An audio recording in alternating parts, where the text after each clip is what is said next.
আজকে আমি আলোচনা করব যে কলেজে ইংলিশ অনার্স নিয়ে পড়া আদৌ উচিত কি উচিত নয়, এবং ইংলিশ অনার্স নিয়ে পড়লে আমরা কি কি বেনিফিট পেতে পারি এবং এর ফলে আমাদের ভবিষ্যতে কি কি জিনিস হতে পারে সেই সম্পর্কে আমরা আলোচনা করব, এবং এর যেমন অ্যাডভান্টেজ নিয়ে আলোচনা করব এবং ডিসঅ্যাডভান্টেজ নিয়ে আলোচনা করব।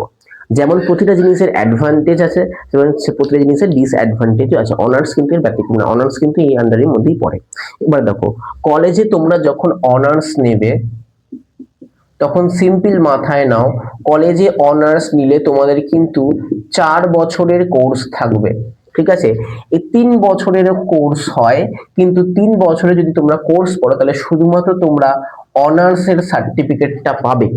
ঠিক আছে, কিন্তু যারা পার্টিকুলারলি 4 বছরের কোর্সটা কমপ্লিট করবে তারা পাবে honours certificate plus honours with research পেপারের সার্টিফিকেট, তোমরা দুটো পাবে। এই রিসার্চ পেপার কি? রিসার্চ পেপার হচ্ছে তোমাদের প্রজেক্ট বেসের উপর একটা পেপার পরীক্ষা হবে। ঠিক আছে, সেটা। এবার দেখো, ইংলিশ অনার্স আমরা পড়ছি, ইংলিশ অনার্স নিয়ে আলোচনা করব। ইংলিশ অনার্সটা কি? প্রথমেই আমি আলোচনা করব অনার্স জিনিসটা কি হয়। অনার্স জিনিসটা তোমাদের পার্টিকুলার একটা সাবজেক্টে পড়তে, তোমরা যদি ইংলিশ অনার্স নাও তাহলে তোমাদের প্রতিটা সেমিস্টারে ইংলিশ অনার্সের 3টে করে পেপার পড়তে হবে, ডিএসসিসি 1, ডিএসসিসি 2 এবং ডিএসসিসি 3। ঠিক আছে, সিম্পল জিনিস মনে রাখো, ইংলিশ অনার্সে কি কি আছে। ইংলিশ অনার্সে পড়লে তোমরা কিন্তু কোনো গ্রামাটিক্যাল জিনিস পাবে না। সিম্পল জিনিস কি কি পাবে? তোমরা সেখানে বিভিন্ন গল্প পাবে, স্টোরি পাবে, বিভিন্ন পোমস পাবে, মানে পোয়েম যেটা তোমরা বলো পোমস, অ্যাকচুয়ালি এটা হচ্ছে পোমস। আর কি পাবে? তোমরা সেখানে বিভিন্ন নভেলস পাবে, তাই তো, বিভিন্ন নোবেলস পাবে, সনের সম্বন্ধে তোমরা জানতে পারবে। আর কি? History of English literature, history of English literature তোমাদের বেশিরভাগ পড়তে হবে। অর্থাৎ আমাদের ইংলিশ যে সাহিত্য, ইংরাজি সাহিত্য এলো কোথা থেকে, ঠিক আছে? বিভিন্ন কবিদের নাম, শেক্সপিয়ার সম্বন্ধে জানতে পারবে, বিভিন্ন তোমাদের যে ওয়ার্ডসওয়ার্থ কবি, বিভিন্ন কবিদের বিষয়ে তোমরা জানতে পারবে, বিভিন্ন এজ পড়তে পারবে, ভিক্টোরিয়ান এজ পড়বে, এলিজাবেথিন এজ পড়বে। ঠিক আছে, তাদের সময় কি ধরনের লেখা হতো, কি ধরনের, মানে ইংরাজির বিষয় যে ইতিহাস, ইংরাজি বিষয় ইতিহাস তোমাদের পড়তে হবে, এবং সমস্ত কিছু সেটা ইংলিশেই হবে।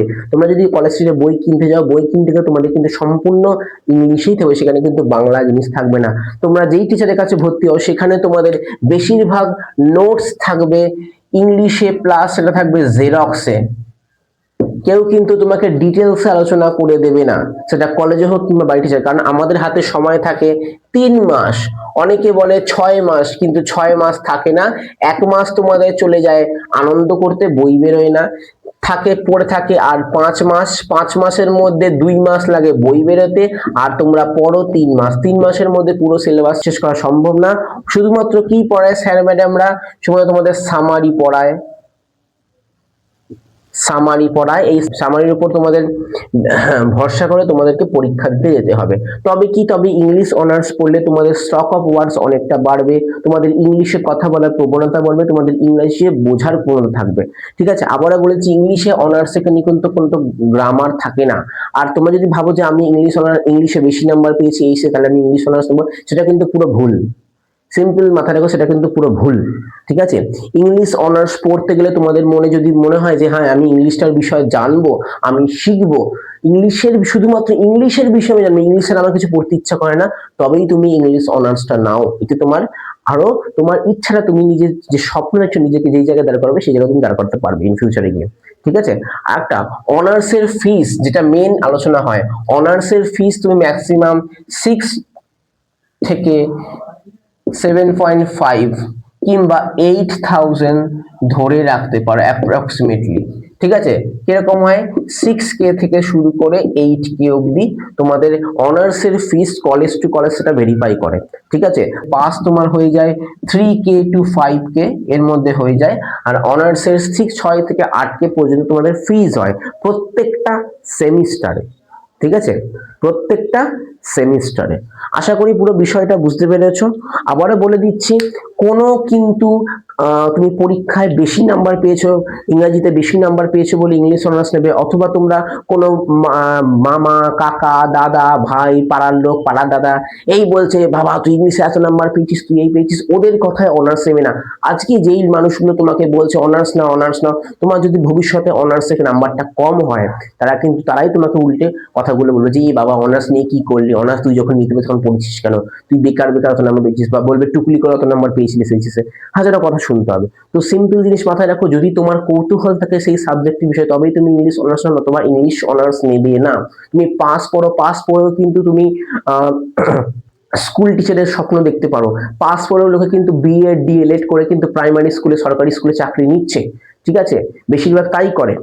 সবসময় অনার্স পড়েই যে আমাকে সরকারি চাকরি পাওয়া যায়, অনার্স পড়িয়ে টিচার লাইন করা যায়, ইংলিশের টিচার হতে হওয়া যায়, সেটা কিন্তু কথা নেই। পাস পড়েও কিন্তু ইংলিশ টিচার পড়া হয়। আমি নিজে পাস করছি এবং ইতিমধ্যে কিন্তু আমি এইচএস অব্দি ইংলিশ পড়াই, সেটা টিউশনই হোক। ইন ফিউচার কিন্তু আমার ইচ্ছা আছে যে আমি বিএড করে সরকারি স্কুলে যাব, সেই বিষয়ে কিন্তু আমি পদক্ষেপ নিচ্ছি, ঠিক আছে।